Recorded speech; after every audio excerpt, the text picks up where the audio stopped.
I think you can go ahead and start sharing it right now. Well, give me just a second. Let me do an intro and then I'll go ahead and get it going. Welcome everyone. My name is Shake and Bake Crypto with USA Crypto Group. Today we'll be hosting an AMA with, how do you say the name? Kyoto? Kyoto Protocol. Yeah, Kyoto Kyoto Protocol. Protocol. Perfect. And then, as always, for some of the new people, this is, with all things crypto, this AMA is for informational purposes only, and it is not financial advice. It is your responsibility to do your own research when making investment decisions. For any new listeners here, we'll generally start off with a brief introduction of the project. We'll let the project team discuss their token, their team, how long they've been working on the project, and let them go into that, share the screen, any information that they want to go over. And then after that, we'll open it up for Q&A, and we'll do some prizes at the end. With that being said, the introduction for the Kyoto Protocol, based off the white paper that you guys have, it says is the world's first decentralized multi-layer carbon credit finance protocol. Our technology improves the slow and outdated carbon credit industry by implementing trustless smart contracts on a secure and transparent blockchain ledger.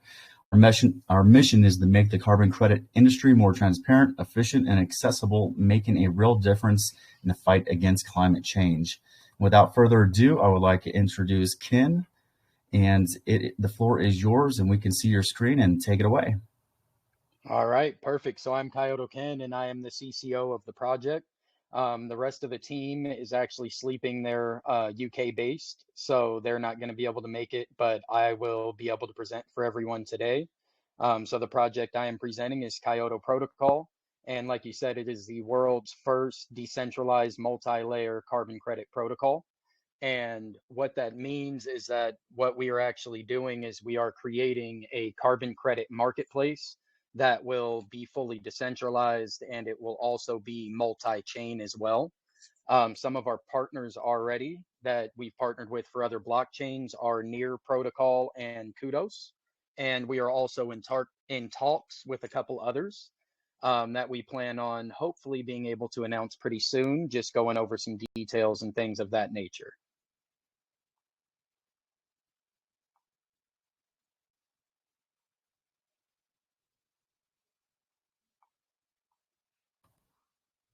Okay. Was that it, or is that all that you had? Yeah, I mean, Okay. I can just go into I've got a detail if you laundry would list like. of questions for you, so it's all good. It's all good. Yeah, if you want to do it that way, I mean, or I can just keep rattling off. Yeah. So let's with the carbon credit, for people that are newer, and I'm a little still unfamiliar about it as well. Would you mind going into more of a deeper explanation? I did read the white paper, so I read up on it. I have a comprehension of it, but would you mind going into a thorough explanation of the carbon credit, how it works, how it's applicable to other industries, and just the overall idea of why it's so important?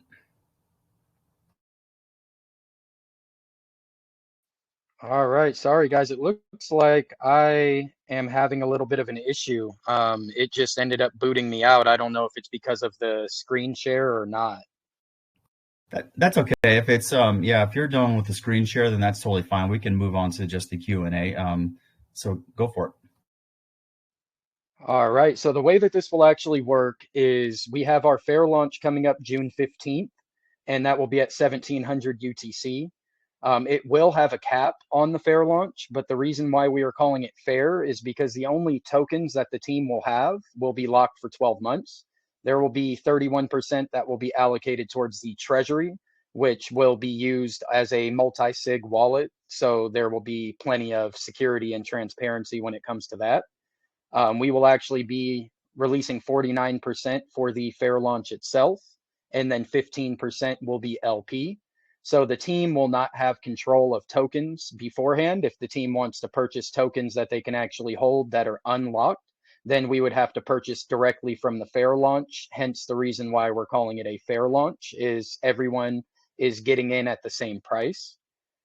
So the way that it will work with that is the first 12 months will actually be a rebase contract, which will pay out 916,474% APY.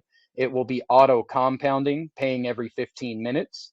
And that will actually work out to a 2.54% daily APR rate. Of course, with that auto compounding, it tends to build pretty quickly. So it is actually only 27 days for you to actually double the size of your bag. This is a positive rebase token.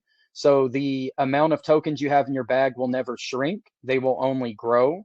It's not the same as the old rebase contracts that people think of when, the price goes up and then supply shrinks, the price goes down and supply grows. In this, your supply or your token supply you hold yourself will only grow. And the reason why we're only doing it for the 12 months is that is our Genesis pool phase, which is actually the easiest way to think about it is crowdfunding for our layer one, which will be a migration from the start. It will be migrated over after the 12 months. And then the actual Kyoto token itself will become the gas token of our network. And that would be used for transactions, things of that nature. You would also be able to stake. And with the staking, if you do LP staking, then you actually receive your rewards in the KYCR token, which is our actual synthetic carbon credit. And our synthetic carbon credit will be backed 1-to-1 by the EU ETS carbon credit, which is an actual government regulated, government backed carbon credit, which is what you would actually see companies and things of that nature actually using for carbon credits in the real world. Okay, cool. And for the start auto staking, one thing that I was curious is it says auto staking for the first 12 months at the 916 and 474%. After the 1 year, does that percentage go down? Or I was just kind of curious why it said the first 12 months. So my assumption is that after that, it's going to change. Yeah, so the actual APY will actually completely end after 12 months. Mm. So once the 12 months is up and we actually do the migration, that's when the Kyoto token becomes the actual gas token of our network, and there will be no more rebasing. So that is actually the reason why we are doing that is so that everyone has an equal opportunity. Even if you're a small guy that believes in it and you hold the full 12 months, you can see massive gains through that. And that's one of the big reasons as to, we don't want to only support or only, pay back the big guys. We want, the small investors to be able to actually, buy in, hold long term, and be able to be rewarded very heavily for that as well. Because I mean, as most people know, it doesn't matter about the big and the small. Every single buyer and every single supporter matters. So that's just a way of rewarding through a crowdfunding or a Genesis pool phase and, holding for that for the long term. So a lot of the things that we're doing is with utility in mind. And that's the purpose of why we are actually having our first carbon credit DEX will actually be available after the third month. And that will be with our partner Near Protocol. A little backstory on Near Protocol is they actually fund a lot of clean projects. That's one of the big things for them is reducing carbon emissions, going carbon negative, funding clean projects, things of that nature. They actually are, when it comes to market capitalization, they are 21st out of all crypto. So they hold, I can actually pull up the number here. Their market cap is in the billions. No, I appreciate that. And I did see that partnership with Near, and I do appreciate the explanation on the APY because I was kind of curious how your token was going to be, or how the project in itself was going to be sustainable because 916,000% is like off the chart. It's amazing, but the sustainability of that just didn't seem realistic. So it makes sense that after the year, it's just going to go directly to what the token is and it's going to end, but it gives everybody the opportunity to get in the beginning. So I appreciate that. The Yeah, definitely. the near part, I did see that. The one that I was kind of intrigued with, because I think a lot of people, even if they're somewhat newer, they do see near at the top. of the like coin market cap and such. And so I think they're somewhat familiar with that. The one that I was kind of curious about that I was reading up on last night was your partnership with Kudos. Would you mind going into, how did that partnership come to fruition, and how is that going to benefit your project? Working with them in that partnership. Yeah, so that actually, we actually have a team when it comes down to the partnerships. We actually have a team that it's three people, and that's literally what they do. They literally work on partnerships, trying to find ambassadors, things of that nature. So that's how some of this comes to fruition is, they are very good at what they do. And because they see, the potential in what we're trying to do as well. And, that's one of the big things for us is, to use people that are vetted and to use people that have proven themselves in the space for the partnerships as well.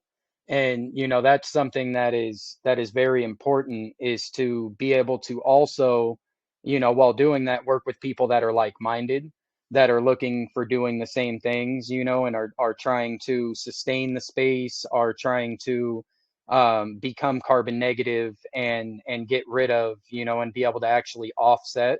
And that's one of the big things about Kudos, is that they are very cost effective. And, they go off of a lot of things, a lot of high computing power, but they do it in an efficient way. So that's another thing for us is, the scalability that they have, and, those aspects, everything on their network is very low cost. They also, with the computing power, even though it is a low cost scalable solution, it doesn't it doesn't hamper the productivity of it either. So, that's another big thing. We'll actually have a carbon credit dex through them as well.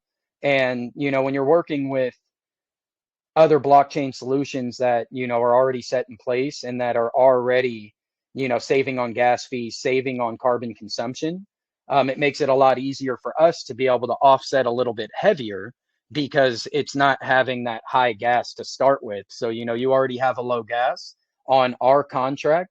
It's very low gas as well. You can look at other forks that, deploy similar contracts, and, their gas fee is roughly 10 times the amount that the Kyoto token will use per transaction.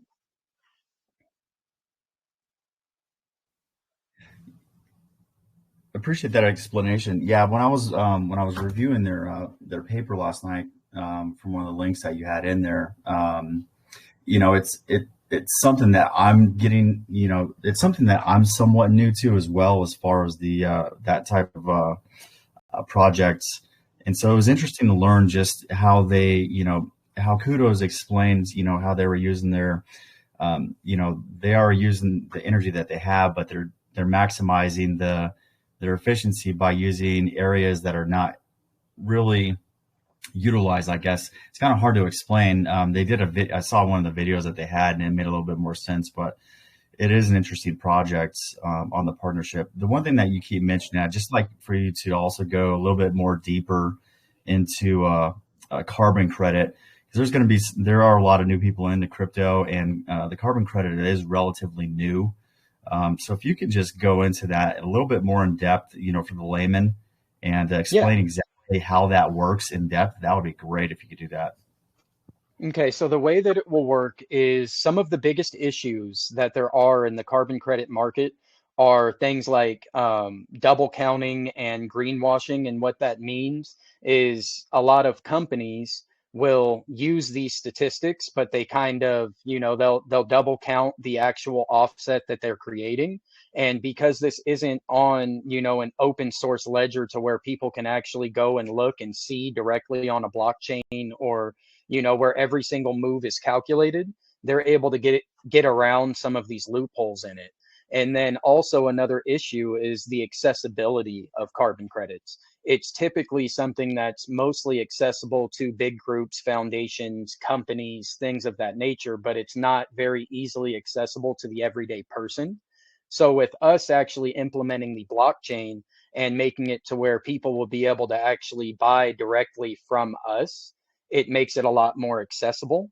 And then on top of it, it will actually be on a secure blockchain ledger to where everything, how the blockchain works, there's no hiding or faking or doing those sorts of things when it comes to the blockchain. Everything is accounted for.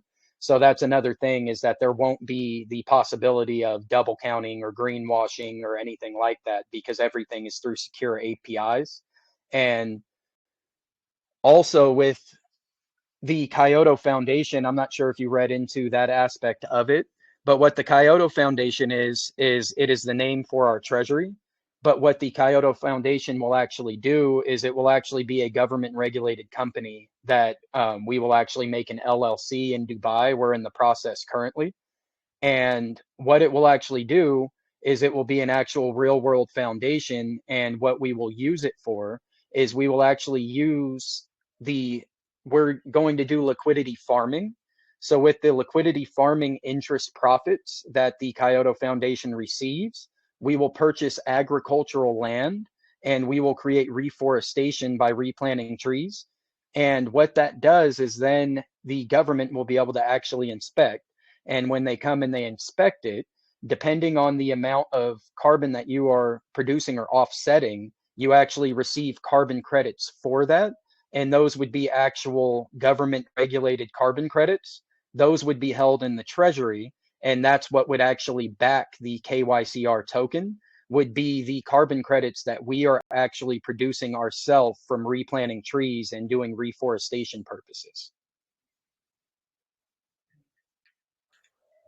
No, that's a great explanation. And I did read up on the foundations piece and you kind of tied those two together. So I appreciate you doing that because it does help explain exactly how that's going to function with your vision and where the project is going to go. So I do appreciate that. Yeah, no problem at all. So yeah, what we'll actually do is after the third month, we will have our first carbon credit DEX live, and that will be through Near Protocol on their chain. And we will actually own 50%. They will own 50%. 100% of all of the DEX fees will actually go to Offset, because the DEX fees that are paid back will be paid in KYCR token. So everything that is paid out will be in an actual carbon credit. If you provide liquidity for us with the Kyoto token wrapped with Ethereum, if you provide liquidity, then you will actually receive the 50% share of the DEX fees that we get will actually be given to all of our liquidity providers. So those that are providing liquidity with the Kyoto token will be able to actually receive the KYCR credits and be able to hold those if they choose. And then if any regular person would like to actually offset, what you do is we will actually have a DApp on our website, and you will be able to actually take your KYCR token. You can buy, you can sell, or you can burn it.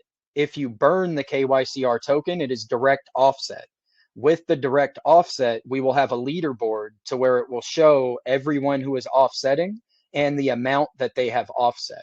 And where that will really come to fruition is, we're talking to big companies and things like that, because they have actual government regulated standards of how much they have to offset per year.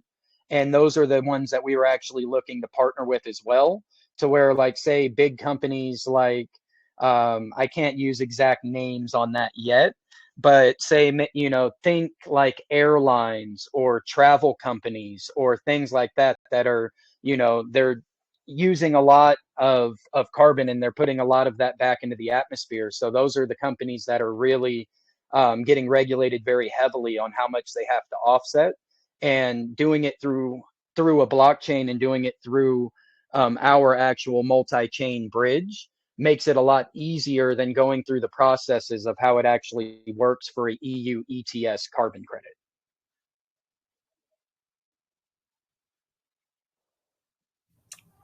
Yeah, hey Ken. Sorry to interrupt, but before we go on, you mentioned a lot of offset, and it looks like one of the questions in the main room is, can you elaborate on what you mean by offset, so that way the community can understand what you mean by that? Yes, of course. So the way that it actually works is one EU ETS carbon credit is equivalent to a ton of carbon. So the way that it works with the offset is those carbon credits have to be generated from somewhere. So the way that it works for other companies that are creating that or generating these carbon credits is they have an actual government valuation. They come out, they inspect, and they give you a valuation on how much you are actually offsetting by planting trees and things of that nature. Solar also works for that as well. And then they actually pay you out instead of them paying you out in money, they pay you out in carbon credits. Each one of those carbon credits is equivalent of 1 ton of carbon. So anytime that any of that is actually burned, that carbon is actually offset.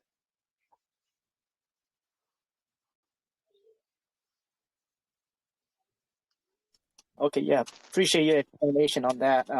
Thank you. Yeah, no problem. So yeah, that's what the Kyoto Foundation will do is actually buy agricultural land, and then we will plant acres and acres of trees. We're in plans of doing at least 1,000 acres, and that will actually generate the carbon credits that will then back the KYCR token. So the reason why we're doing it with something that's government regulated at a 1-to-1 backing is so that it has a tangible value for everyone. So it's not us saying that it's, say an algorithmic token that's backed by the price of Kyoto or anything of that nature. It's backed by an actually government regulated, FCA regulated fund.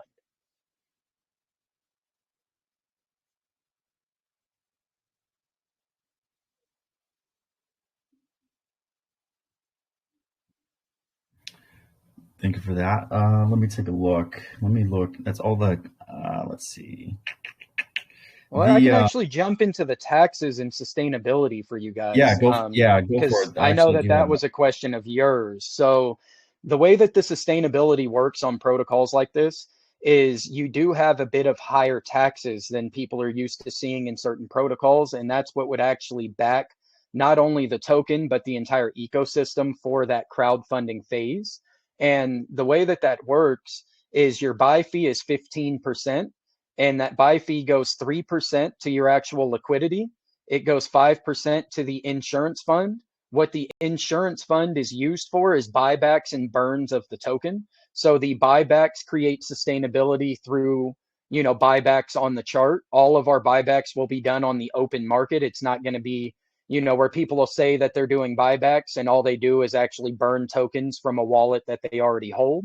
All of our buybacks will be done from the open market, so it will create price sustainability as well as burning supply so that we can help reduce the inflation due to the interest payouts. 4% of that goes towards our Kyoto Foundation, which is our treasury, the same treasury that will be used for the 12-month period of the rebasing will be migrated over to our layer 1. So everything that we're funding towards when it comes to the treasury will actually be used in our layer 1 as well. So it's not like we're just funding this treasury so that we can use it. It will actually be used for the layer 1. And that's what would be the treasury and liquidity for our L1. And then 3% goes directly to the Kyoto token burn pit. So every transaction, buy and sell, will have 3% that will go and actually be burned. So that's another way of sustainability when it comes to the actual supply, is the fact that it will be burned on every transaction automatically. On the sell side, there is an uptick of 2%, which gives you 5% towards the liquidity, another uptick of 2%, which gives you 7% for the insurance fund, 1% added for the treasury, and then the same 3% for the actual burn. We will also be burning 15% of supply within the first month. And before we migrate, we haven't came up with an exact number, but we plan on burning between 40 to 50% of the supply once we migrate.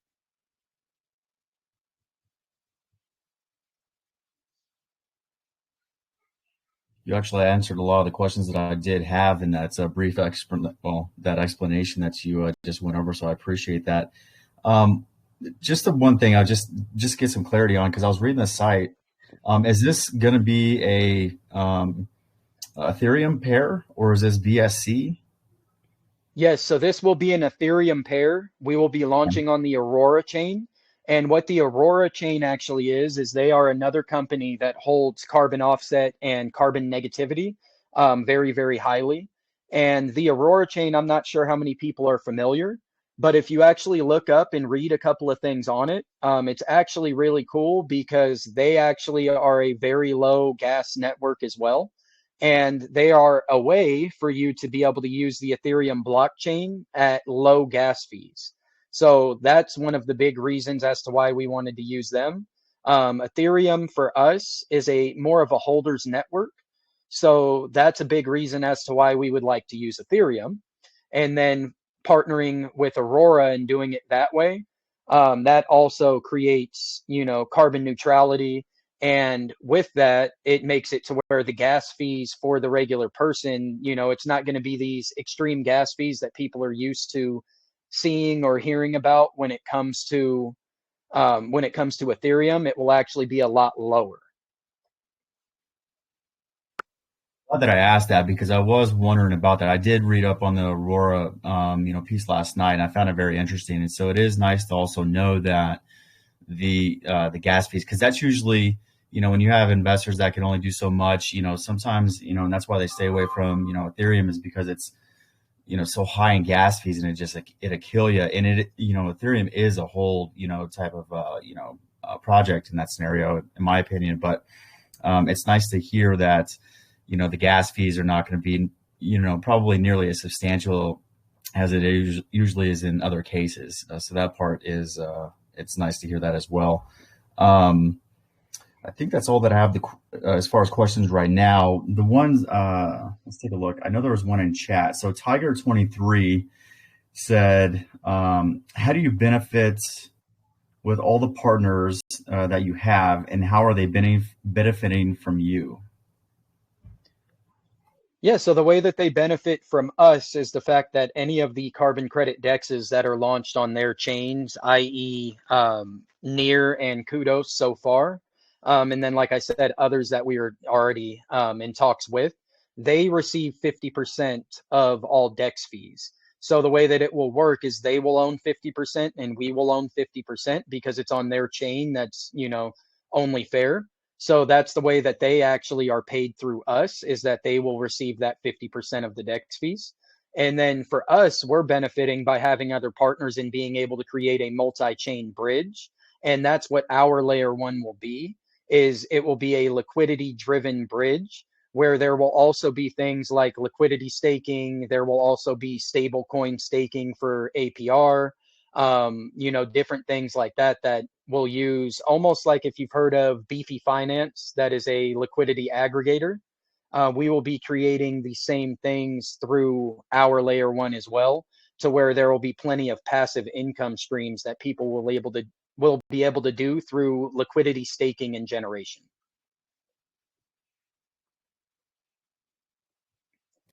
That definitely helps. And then it's kind of a follow-up question from London Hess. He says, are the partnerships official from those ones that you just mentioned? He mentioned that there isn't any announcements from their side. I didn't go as far as like that deep to look at their websites for that, but I know they're on yours. So would you mind answering that one? So again, are the partnerships official? Yeah, of course. So we actually just we have weekly mini games, and our first weekly mini game was actually paid in Near token, and that was through the partnership. They have already given us a grant as well. And then when it comes to Kudos, we actually have our partnership with them. We've received a grant from Kudos as well, and our partnership with them, this week's mini game will actually be paid in Kudos token. And I believe, I'm not sure if I put it out today, but we actually received a Twitter post, a joint post between us and Kudos today. And then the other companies that we're partnered with are, we're partnered with Accubits as well. And then when it comes to VC funding or big investors that we have, we're actually backed by GDA Capital and Nickel Digital. And I'm not sure if you guys know GDA Capital, but it is a multi-million-dollar investment firm.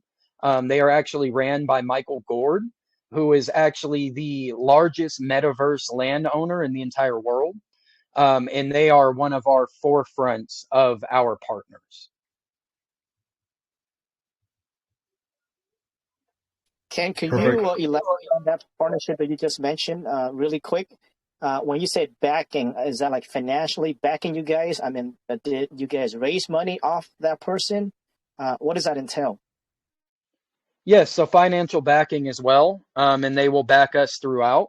And there's also talks of different things, which, I can't confirm everything yet, but there's talks between my boss and Michael Gord about metaverse possibilities and things of that nature that, of course, would include us. But yes, they are financial backers as well, and they will actually be buying into our fair launch as well. Okay, but you guys have not raised, or you guys have not raised any money through him yet as of the moment, right? As of the moment, no, we have not. We actually have pretty big goals of what we will be crowdfunding with them, but that we have not received fund yet. So we are partnered, and that is all out for the public. But when it comes to the actual funding, that's something we're in the process of.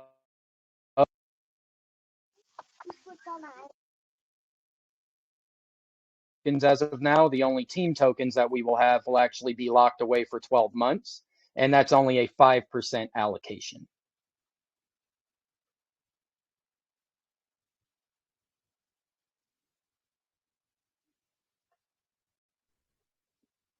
Oh, okay. Yeah. Thanks for clarification on that. Yeah, no problem at all. And then I know one of the things for you guys is that you guys always look for doxed and audited. So I'll actually say it here first. I know Larry from Certic. He's a friend of mine, and we have gotten that actually set up, and we have actually paid Certic, which will be coming out very, very soon. And we will also have an update on our website that will have all of our docs profiles. It'll have me, it'll have the CEO, and it'll have the head of investor relations. And we will have our docs profiles actually loaded on the website within 2 days.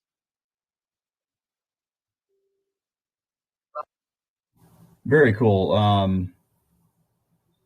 The the big parts, is the docs and the audit piece, and for you to personally know him, that's good for you, and that is a benefit for the community to know that part's in the process, because it's not cheap. It is something that does take effort to get into. So I appreciate the announcement on that. I was going to ask that here in a second too, because I did see that. That's all the questions I have, and that's in the channel right now. Sad boy Eric, you asked the question about what is carbon credit. The time that you asked that, I think you just finished up answering what that was in a very thorough explanation. So if you don't mind, just go back to the recording once we're done, and you can listen into that part. Right now, I'll just go ahead and open it up for Q&A. Does anyone have any questions they want to ask? Feel free to unmute yourself and ask away. Yeah, Ken, if you can elaborate on the 5% of the funds to mitigate the downside or the risk, of the treasury, I believe. Could you speak on that a bit? The 5% of which funds? Of the team tokens?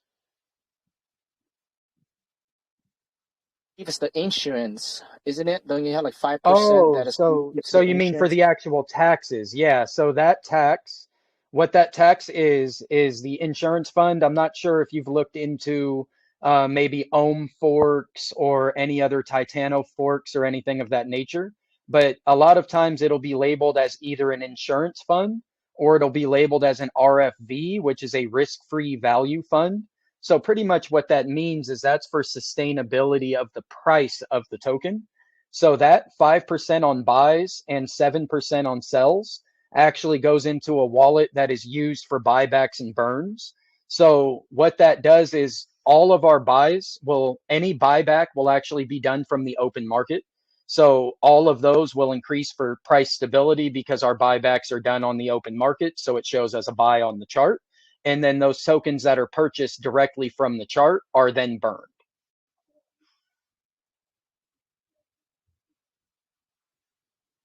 Yeah, really cool. Yeah, definitely. I see that you guys get your inspiration from Titano and Safu, and looks like you guys have made some improvement upon that. So that's really cool to see.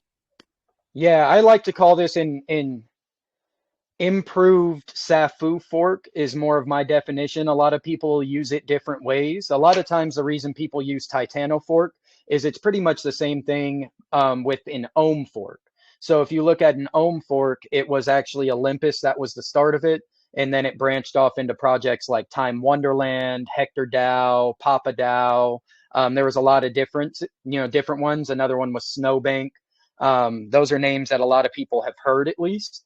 And just because Ohm was the first one that came out, then they use them all as Ohm forks. But we didn't actually fork the contract of Titano. It actually was forked from Yieldzilla, which Yieldzilla is the APY model that it's based off of. But then we made improvements upon the contract. One of the issues when you look at like Safu is the fact that their actual burn wallet was not hard coded, and their actual burn wallet was actually able to be accessed. So that's one of the big issues of that when it talks about, security of the token. So that's one of the upgrades that we made to it. Also, all of our rewards are hard coded into the contract. So those rewards that are hard coded into the contract cannot be changed. So that is an actual static APY. The way that it will be done for the migration is the rebase will actually be completely stopped, and then it will be a different token address. So there will be no more rebasing after the 12 months, but it will be a one-to-one migration. So the tokens you have before migration will be the same after. And then also in the fair launch, it is tax-free, of course, if you buy through the fair launch. Also, when we migrate over, it will be a tax-free migration. So the people that buy in from fair launch and hold all the way until migration will actually be able to make the transition through the entire process tax-free. That's really cool. The migration time frame, you guys don't have a time frame for that at the moment? 12 months. So after 12 months is when our migration will be. That is when the rebase contract will stop. And then the Kyoto token will then become the gas token of our network. So using any of our dApps, making any purchases, sells, purchasing of Kyoto carbon credits, anything of that nature, then that would, of course, be used as for the gas would be the Kyoto token. And then we will also have things like stablecoin staking, liquidity farming, and liquidity aggregators as well.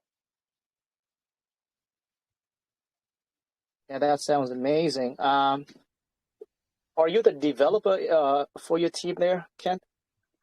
No, And I am not. I am the CCO. How big is your team? So behind the scenes, it's roughly 10. And then the ones that are active for the community as of now, which we will be expanding on as we grow.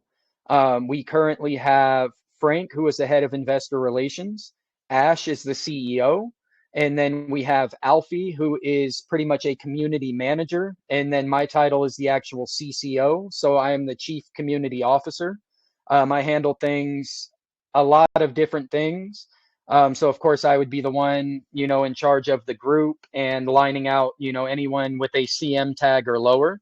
I also do marketing, a lot of calls with partners, blockchains, things of that nature. And then we also have hired a marketing firm, Zebu Digital, and they are helping us with a lot of different marketing aspect, scheduling AMAs, doing Twitter spaces, Twitter work, trying to bring in more people. Yeah, it looks like you guys have a pretty decent size of team there. And regarding the CertIC audit, you said that it will be released in 2 days, and you guys have paid for the CertIC audit already, which I think that's very crucial for investors. And you I don't we have will do that within a couple of days. Is that correct? I don't have an exact time. As everyone knows, it's a thing that is a process, and it does take a little bit of time, but we should be able to have an announcement out for it, I hope within 2 days, having the official announcement and everything like that. We literally just today got it paid.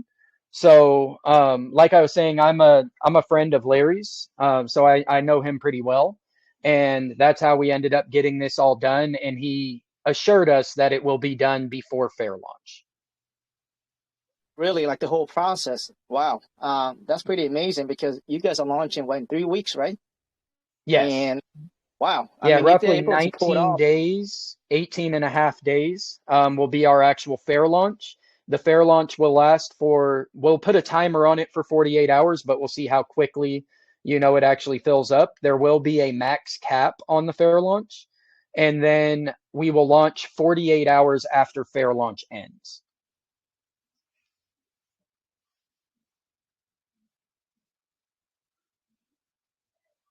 you guys can pull off the Celtic audit within 18 days, which is pretty fast time frame there. But yeah, I mean, if you guys can put that off, that'd be amazing. But I think even if just to get the Celtic audit, going, I think that's also very important for the investors. So they kind of sense, the level of commitment that you guys have to for the project. But 18 days time frame, that would be amazing to see if you guys can pull it off. Yeah, yeah. I mean, like they say, it's not what you know, it's who you know. So, I was assured by him, and he has never let me down.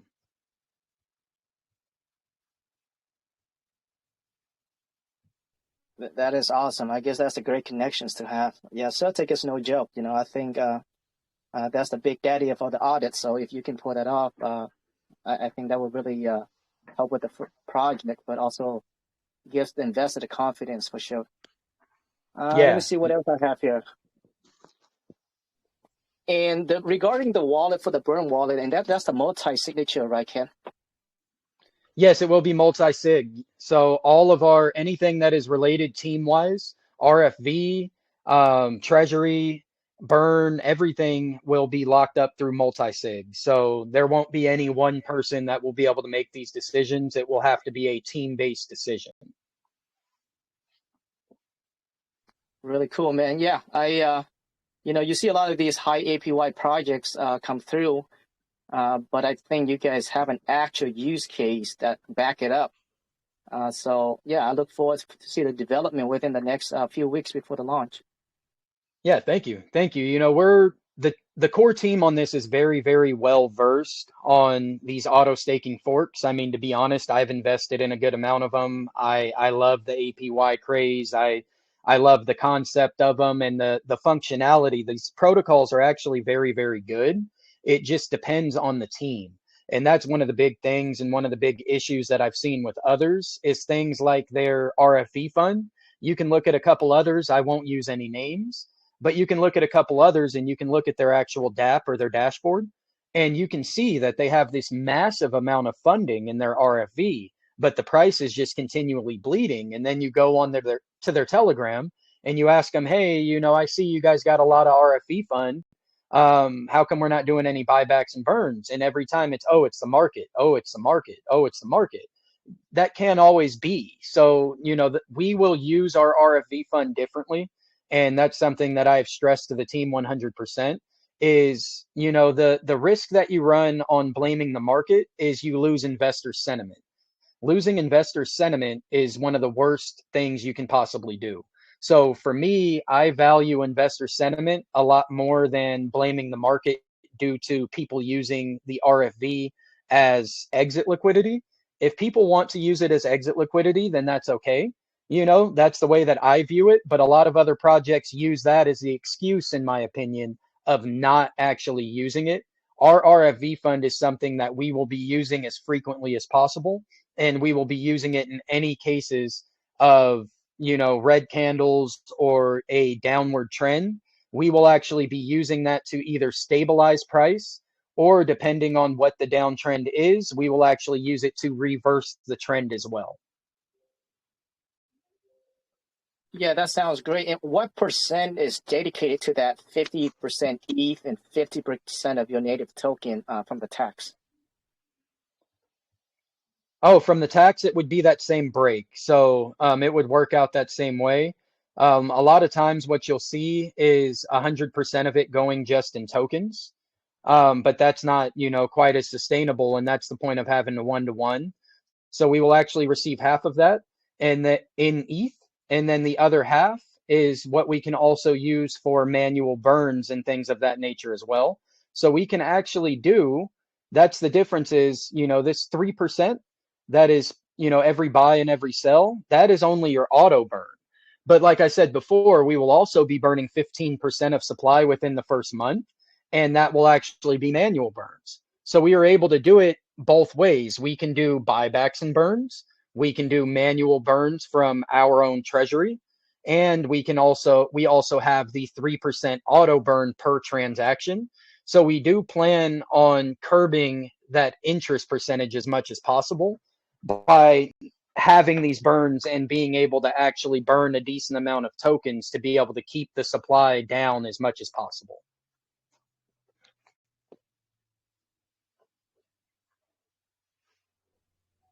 Yeah, that's really awesome to hear.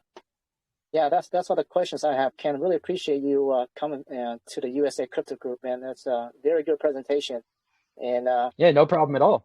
very refreshing to see a high APY project that's different than the ones that we've seen before. Yeah. I mean, that's the biggest thing for us is having day one utility. Another thing I was going to go into when I said that we're very well versed in these forks, we've held a lot of them long term, just our own personal investments. And one of the things that we've noticed is normally due to the high APY, once you get to about that 3 month phase and people have held that long, you start to see a decent amount of sell off and you start to see the buys kind of slow down. So that's the purpose of why we have our first carbon credit decks coming out at that time, is to show utility, give people something else to be excited about. But not only that, we will actually be purchasing EU ETS credits ourselves. And what we will be doing just for this one phase is the only time we plan on purchasing. But what we will actually do is when our carbon credit decks with Near Protocol comes out, we will purchase from the free market EU ETS credits, and we will then airdrop those to a certain amount of holders that are holding the Kyoto token. It'll be based on percentage of holding. So, maybe top 100, maybe top 500. We haven't came up with an exact number yet, but we will actually purchase the EU ETS credits. That will actually go into our treasury, and then we will actually disperse in KYCR credits. We will disperse the value of those EU ETS credits to our holders so that they will be able to take those. They'll be able to go to the actual carbon credit decks, and they will be able to either sell or burn or hold if they want. The actual EU ETS carbon credit over the last 2 years has actually went up about 150%. So it is an appreciating asset. And that's another reason as to why we are actually using the carbon credits, is because, that's where a lot of the interest on it is the fact that not only is it good for the economy, good for the world, but it is an actual appreciating asset that is gaining in value and gaining in adoption.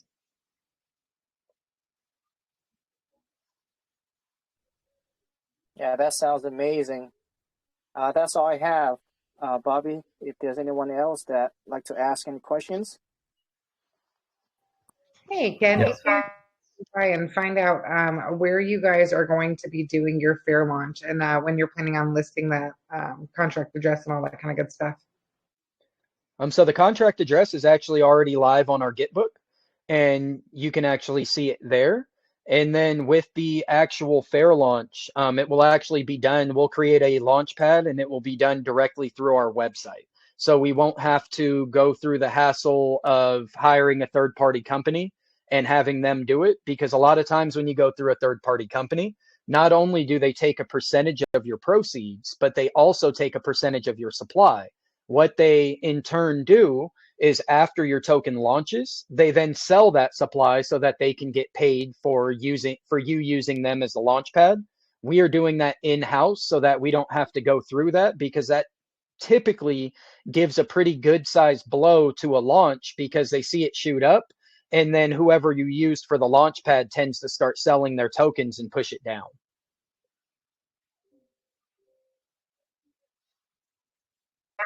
Definitely makes sense. Just wanted to make sure that was clear on for everyone on the VC. Yeah, definitely. Thank you. Thank you. I did forget to say that, so I do appreciate you coming in and asking that. And if you guys do want to find it, it is on the website in the white paper. If you go to, oh geez, I saw it last night, but it is in the Aurora piece. I believe I saw where the contract address was, or at least it's in the white paper. But if you go through there, just read through the white paper, you'll come across, I forgot what spot it's in, but it is in there and you will see that. I also do like, Ken, the fact that the way that you explained on how, other launch pads will take a percentage and then dump those. I think that is important. And I think that's a benefit to you and your team to be able to do that on your own pad, to not have that issue up front. So that is good to get out there. So thanks for that, AK. Yeah, that's a really important thing for us is, we've seen, the highs and the lows of these. So, that's one of the big things for us is to do everything that we can with sustainability in mind.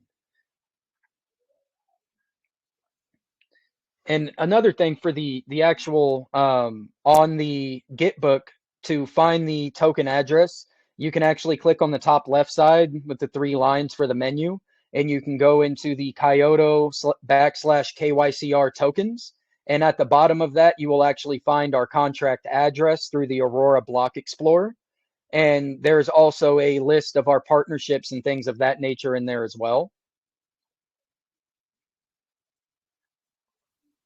Yeah, I forgot about the 3 tabs. So thanks for making a shortcut for people.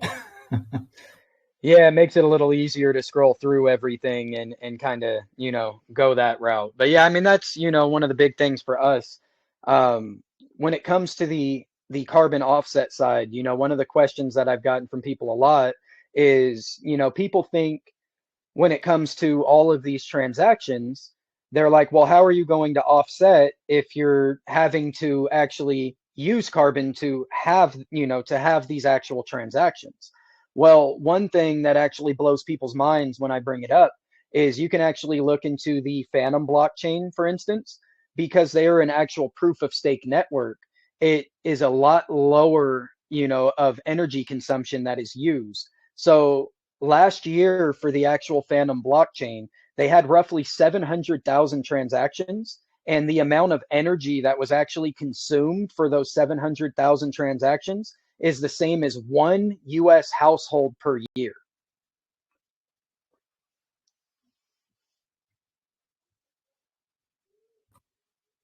It's pretty impressive and pretty informative too. I didn't even, yeah, that's good to know. Let's see. Does anybody else have any Ken, questions? Go ahead, Ken, you Sam. mentioned that it's going to be a fair launch, but I'm assuming that you guys will have no hard cap, right? No, we actually will have a hard cap. So that's how we will sustain for the price of the token. So the token will be $15 per token for the fair launch. The reason, pretty much the way that I'm explaining it to people, is it is pretty much a non-whitelisted pre-sale.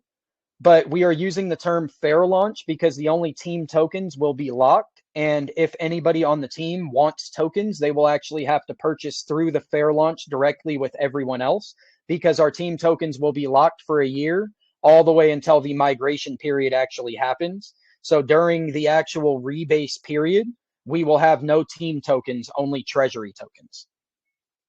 See, so they'll be locked for 12 years. And what is that hard cap? What is that hard cap? I don't have the exact number on the hard cap. I know that when it comes to the actual monetary value, we plan to raise about $2.125 million in our fair launch. Oof. So the hard cap pretty much works out to if you took 49% of supply, which we have a initial supply of 325,000 tokens, that would put you at roughly 162,000 tokens. And then it would be 162,000 times 15 would be our initial market cap if we fill the fair launch. So here I'll do a quick calculation. So let's call it 162,000 times 15 equals actually roughly $2.43 million.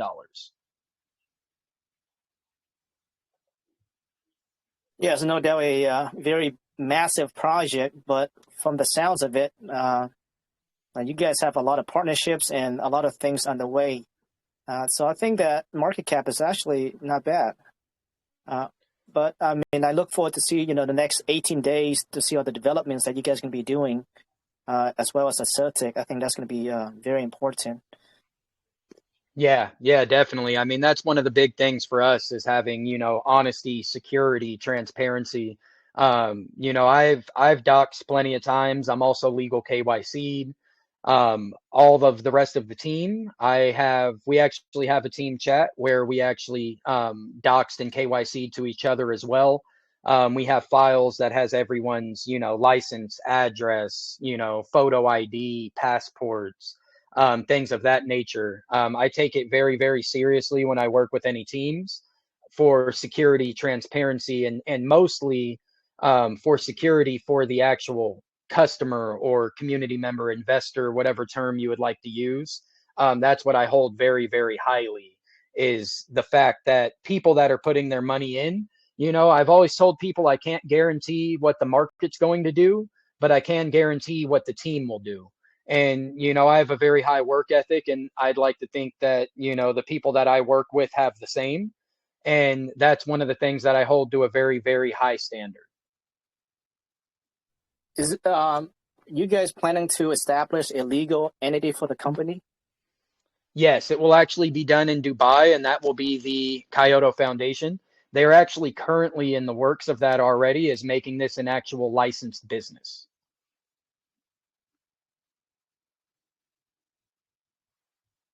That's really awesome to hear. Yeah, sounds great. I think that's all I have. And yeah, when you bring up the crowdfunding, we actually have the goals through our partners of Nickel Digital and GDA Capital. We actually have plans of doing a pretty massive crowdfund, and we're hoping to be able to raise between about 10 to 25 million in that crowdfund.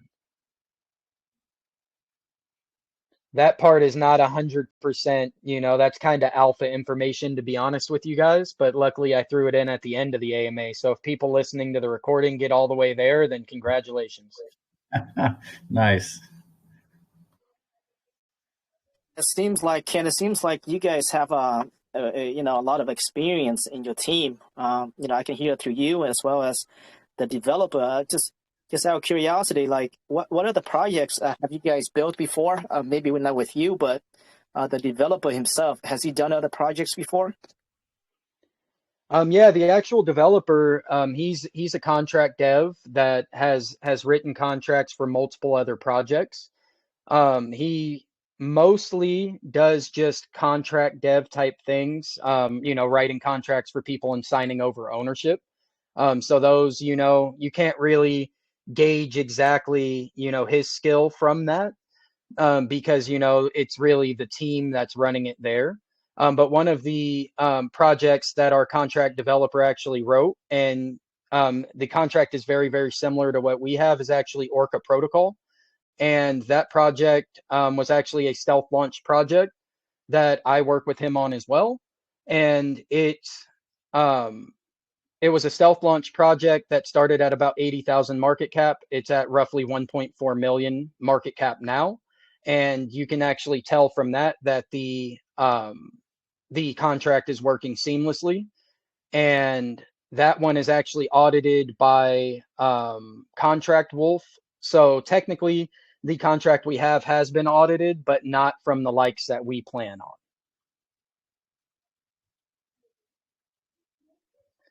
And then when it comes to like the CEO, head of investor relations, things like that, they have a lot of experience in the crypto space. They actually started in about 2016, 2017. The CEO has actually ran Bitcoin mining farms, things like that. And they are also very business savvy, and they've been in the business world for a long time. And that's where a lot of their basis comes from, which makes it a lot easier for us when it comes to partnerships, business sense, and those kinds of things. And then me and a couple of my colleagues bring more of the crypto sense and things of that nature, but they have also been in the crypto space for roughly 6 years. Yeah, I mean, I can see it, just based off what you guys are able to put together for this project. What do you have to do personally to have access to Larry and expedite the whole process? Just Oh, well, me, it's just I actually met him. One of the projects that I work with actually was here for an AMA before, and they are Protoverse. And that's actually the project that I met Larry through. And then I've worked with him in a couple other times, getting people some audits and kind of helping that way. I consider myself a pretty open and easy to work with person in the space. And, I pretty much my goal of being in this space is to help clean up the space and to work for the greater good of not just myself, but for communities, for other tokens, just in general. I like to clean up the space. I like to help people out and to offer people, an opportunity to be able to go through someone that they know that they can trust, and to be able to go through someone that they know that their funds are going to be safe with. So, I help other projects when it comes to marketing, when it comes to audits, KYCs, scheduling AMAs, just a lot of different things of those aspects. And I do that because, I don't ask for anything in return from people. The way that I see it is, kind of what I went back to before is it's not really what you know, it's who you know. And building a reputation in the space is very, very important, because then people know that they can trust you. It's not a guessing game at that point. And, I've seen too many times in different projects that people have, went for the cheaper guy, or they've went for, this guy that sold them through a DM on marketing, and they didn't actually vet their sources. And, 9 times out of 10, when that happens, they end up paying this person and then they end up losing their funds. So that's the reason why for me, I don't mind sharing contacts. I don't mind helping people out, because then at least I know that that person is their funds are going to be safe. When it comes to marketing, when it comes to audits, KYCs, launch pads, things of that nature, then they know that it's an actual vetted source. Anybody that I work with in the space, I have vetted by multiple resources before I work with them. And that's strictly for that security sense in mind, for the fact that I know if I refer somebody to anybody that I work with, I know that they're not going to get scammed out of their funds. yeah, I remember doing an AMA. We did an AMA with Protoverse with them not too long ago. Yeah, really, yeah, really and awesome to that's hear. another thing for them is the security aspect of, and that's something that I hold to a very high standard and a very high regard. You guys may actually know me. This is actually my profile for Kyoto, but you guys may also know me as CryptoKen. Oh yeah, that makes sense now. Yeah, this is just my professional aspect of keeping this strictly on this project. I just didn't want things to interfere with anything else, and people of, oh, I know you from here, I know you from there, those kinds of things. But yeah, that's my main profile, and then this is my alternate profile, and I've been nothing but open and honest and transparent with everyone about that.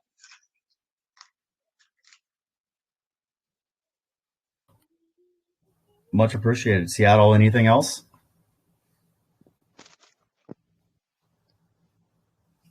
I got a question just to hit a term that you used earlier. You said fair launch, and so from what I gathered, you meant the original definition of fair launch, which just means launching at a specified time where everybody gets the opportunity to get launch price, and not the redefined version where launch pads have a to the moon, no hard cap fundraising, and then the amounts that you receive per contribution reduces as more people contribute to whatever pool is determined pre-sale. Yes, exactly. So yeah, the original term of fair launch, like you said, is more of the aspect that we were going for. So it will be an actual $15 per token for everyone.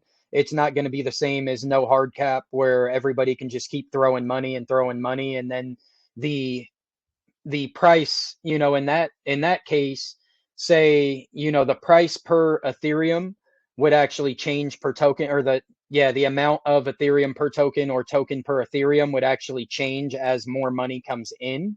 For ours, it will be a set amount of $15 per token. And then our launch price will be $17 per token when we actually do our market launch or our TGE token generation event.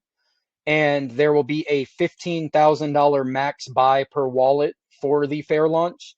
And then the actual fair launch will have a hard cap. But we do mean it in the terms of we do not have tokens. Nobody else is getting private sale or getting allocation before anyone else. And anyone that wants to be in at launch will have to pay the exact fair price. Awesome. And then whenever you said that you're going to be launching on, I forget the name of the network with the lower gas fees than Ethereum, but that you're going to have an Ethereum fundraising and liquidity pool, would an example of that be kind of like if I had Binance pegged Ethereum on the Binance network, and then I wanted to trade Ethereum, but on the Binance network with the gas fees? So is it going to be kind of like a pegged Ethereum to this other network that you're launching on? No, so it's actually, Aurora is actually, what would be the easiest way to explain it? Aurora is a blockchain that is liquidity provided by Ethereum. So Aurora actually interacts with the Ethereum blockchain and is backed by Ethereum. So it is used, but it's almost like, I guess in a layman's term, or a way that people would understand it, is it's almost like a DApp that would be used, or a trading platform that would be used with the same Ethereum backing. So they are their own, but it's actually used. The native currency is still Ethereum. Okay, I'm familiar with the concept. I haven't seen it pulled off, but if it's already running on this network, then awesome. There's been other projects that talk about having a gas-free DEX, and they know how to accomplish it. So this seems like a step in that direction, at least. Not gas-free, but pretty damn close. So it sounds pretty cool if they actually pulled it off. Yeah, they don't claim gas-free, but they do claim a lot lower gas fees. And that's another reason as to why we went with them, is because, Ethereum has the most volume out of any blockchain when it comes to DEX trading, and it's been that way for a very long time. And so that's one of the biggest things, and it's also known as a holders network, but we didn't want the backlash of high gas fees when it comes to Ethereum, especially because we are a carbon offsetting protocol. So that's where, we had to kind of think of what would be the smartest way of going about this. Once we did more research when it came to Aurora, that's what actually sold us on it, is the fact that we can use Ethereum and be an Ethereum liquidity pair, but not have to have massive gas fees and also generating, very high energy consumption, because until Ethereum pulls off the Ethereum 2.0 and they continue to be a proof of work blockchain, then they're still going to continue to have, low transactions per second and also high energy consumption. But once it actually gets to the point of an Ethereum 2.0 and they're an actual proof of stake instead of a proof of work blockchain, then it makes it a lot easier, because then they're just going through node validators. Cool. And in saying significantly or massively lower gas fees, can you just give like a general example of a percentage of the reduction that this other network or sub-network does? Like, is it half the gas on average? Is it 75% less gas? Typically between, I believe the numbers are 1/6 and 1/3. That's pretty awesome. So basically between a 66 and 85% reduction. So that's pretty cool. Yeah, so you'd be looking at roughly, where people talk about $50 or so gas fees on the Ethereum network. We're looking at about $8 to $10, I believe. Awesome. And then I do apologize if I'm asking something that's already been covered, because I came into this about the 15-minute mark or so. But So is it just a protocol that generates carbon credit income because of how efficiently that you operate your business, or do you actually fund real world companies that are, providing goods or services like, say, solar or wind power that earns carbon credits the traditional way? Yeah, so that was a very good question. So we actually are creating the Kyoto Foundation, which will actually be a government regulated business, and that will be based out of Dubai. The reason of Dubai is the fact that they are very lenient when it comes to cryptocurrency laws. You can actually look into our partners, and you'll see that there is actually a partnership with a company called Nickel Digital. What Nickel Digital is they are also Nickel Energy. And what Nickel Energy is they are a solar and bioenergy division, and that's what they actually do. Is they do investments and things of that nature, but they also produce solar and bioenergy, and that's one of the biggest things when it comes to Nickel Energy. Nickel Digital is looking to branch into, online investments and things like that, but they look to partner with carbon negative or carbon neutral projects. And then with the Kyoto Foundation, what we will actually be doing is we will be doing liquidity farming and staking, which will actually bring in APY to the project. With that APY that we receive due to liquidity farming, we will actually purchase agricultural land, and that purpose of it will be for reforestation. And what that will do is then we will get the valuation on the actual offset that we are bringing with that, and that will be paid to us in EU ETS carbon credits, which will then be held in the treasury, and that will be 1-to-1 backed for our KYCR carbon credit. Cool. And do you have any specific country targeted that might give you a higher ROI for the cost of planting the trees, or whatever partnerships you have that are doing energy projects? Like, what country would you think or plan on beginning your actual on the ground operations in? Yeah, so as of now, we're actually looking around the Dubai area is actually what we're looking into now, but it's a little bit further out. And then we do have plans of actually moving that, at one point, expanding that, I should say, to hopefully the United States and also the UK. But as of now, I know that the leniency when it's coming to the cryptocurrency laws and things of that nature, it's starting to become a lot more lenient in the actual UK. So that's something that we're looking into more as it's becoming more adaptable. But as of now, we haven't set anything in stone for that. But that is a goal of ours, of course, because we have a dedicated team that actually works and lives in the UK. Yeah, well, I got your people are physically in the Dubai area, but like in terms of reforestation, unless I'm wrong, like isn't Dubai like super desert? So like where would you be planting the trees per se to get these carbon credits? Yeah, to be honest, I'm not 100% sure of the actual location that they are planning on.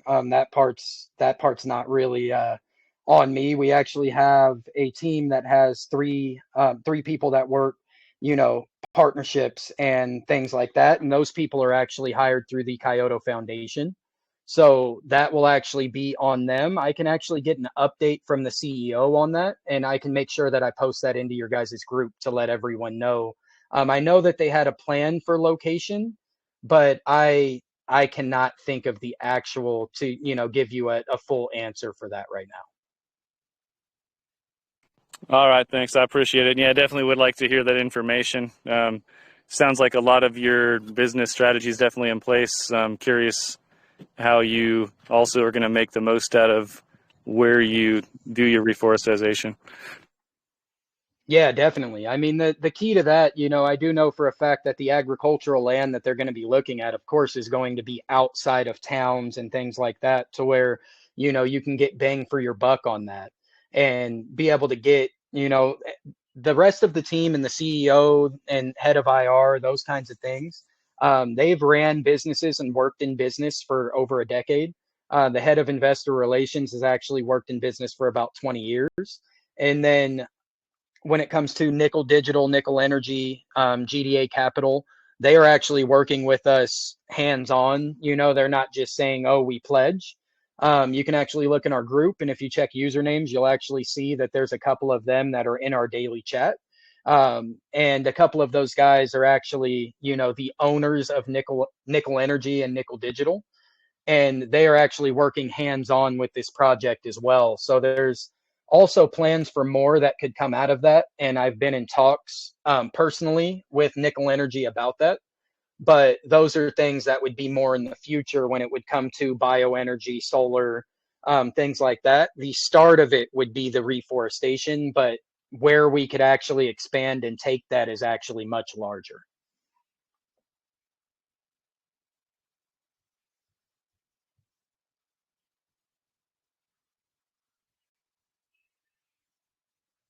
Any other questions, Matt? Appreciate it. Yeah, those are the main ones that we're pondering. If I can think of anything else while this thing is still going, for sure. If not, I guess we'll stay in touch in your chat room. Yeah, much appreciated. And like I said, I'll definitely get on that. I know for a fact that they've already went over location with me before, but I mean, as you see with this project, there's a lot to remember. So that's one thing that is slipping my mind right now. But yeah, I will have a clear, concise answer for you tomorrow. Appreciate that, Ken. And then one of the other things too that we always do for the groups that come in for the AMAs, in our announcement channel, we do have your channel specifically.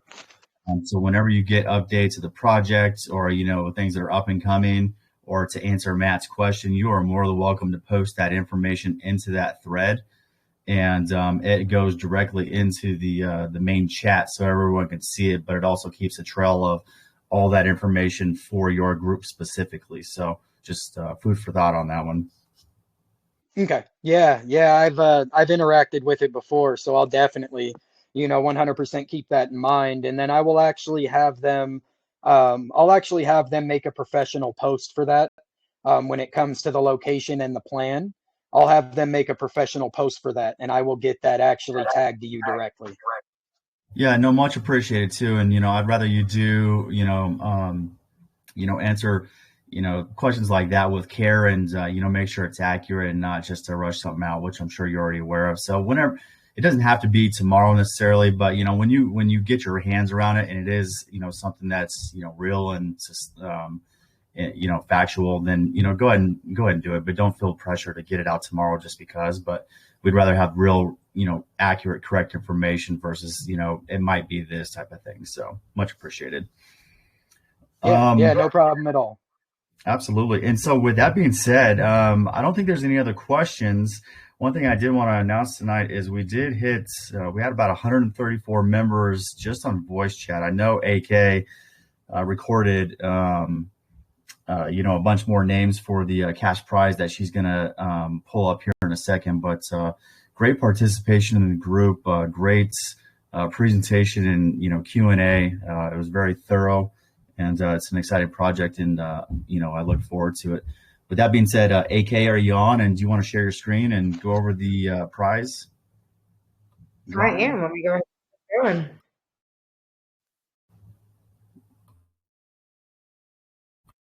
going. And I would like to put out there, I'm not going to say this in the AMA, but after the AMA is over, in our Hangout, USA Crypto actually does have a partnership, and I'll tell you about that partnership and how it might benefit you, just in case your plans change with how you conduct the launch. Some of your concerns that you talked about having actually are not associated with our partner. But I'll leave that for the Hangout to keep this AMA straight up on your project. Yeah, 100%. I actually know who you're talking about, and I've actually worked with them before as well. They're very good people.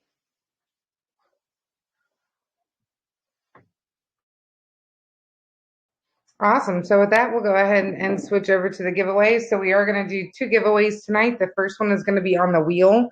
We had 156 people stop by today for the AMA, so I've got everyone's name loaded in there. And then We will also be doing a second giveaway. It's going to be posted in our chat in just a second here, but we're going to send you guys over to the Kyoto room and say USA Crypto sent me. We'll have some links in there. And we will go through and pick one random person who joins their room and post that. So with that, let me go ahead and spin this wheel. Shuffle it a few times. All right, let's go. Let's go. Let's go. Big whammy, big whammy, big whammy. What? All right, Sin Zero. All right, so that'll be our winner for that one, and then again we'll have the other one for going into the Kyoto room. Hey, that was an amazing AMA. I can't really appreciate you guys being here again. I mean, only you here. Looks like all your team was sleeping, but yeah, that was amazing. Thank you. Yeah, if my CEO was on here, he could have blown you guys away with all the numbers and the technical aspect of the business side of it. He's a lot more of the actual carbon credit guy. The biggest reason that they brought me onto the team was for the actual tokenomics, sustainability model, rebase models, things like that. And then, of course, the marketing side as well. But yeah, everyone. if you ever get a chance, we actually have a daily drop-in AMA or VC. We have daily VC in our group, and it's at what would that be? 6 p.m. UTC, so 11 a.m. PST. And it's typically me, the CEO, and the head of investor relations that hang out in there every day.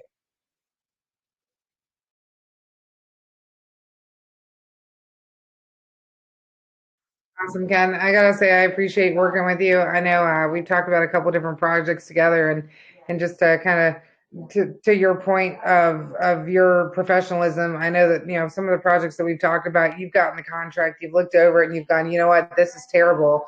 We're not promoting this. So really appreciate your transparency, and looking forward to working with you in the future because you really do bring some great projects in here. Thank you very much. Yeah, that's one of the biggest things for me is the safety aspect of, nothing's guaranteed, but I always do my due diligence. Yeah, it's crypto. It's a risky world. Finding a connection with good people who you trust to, at least use their best judgment and that kind of stuff. It's just a valuable partnership. So, I look forward to seeing what else you bring us and definitely seeing how this token launches. Hey guys, with that, I'm going to go ahead and end the recording, and then what I'll do is once it loads, I'll get the winners from AK. We'll put that in the main channel, and then we'll go ahead and send you a copy as well, Ken. But I'm going to go ahead and stop the AMA here in a second. But just as a friendly reminder, this is this AMA was for informational purposes only. It is not financial advice. Please do your own research. That is very important. We did send, it looks like USA was posting in the group to go over to their Telegram group to, just when you go in there, I always try to say this at the end of every AMA, it's a good group, go in there to participate. Don't go in there just to win the cash prizes. I know that's part of it, but, stick around, learn something, ask questions, get some information, and, I'm pretty sure they'll be more than happy to help you out in any way that they can. So with that being said, this is a AMA with USA Crypto Group and Kyoto AMA, and thank you very much again, Ken. Oh, thank you. Yeah, it's a pleasure to be here. I mean, especially being American.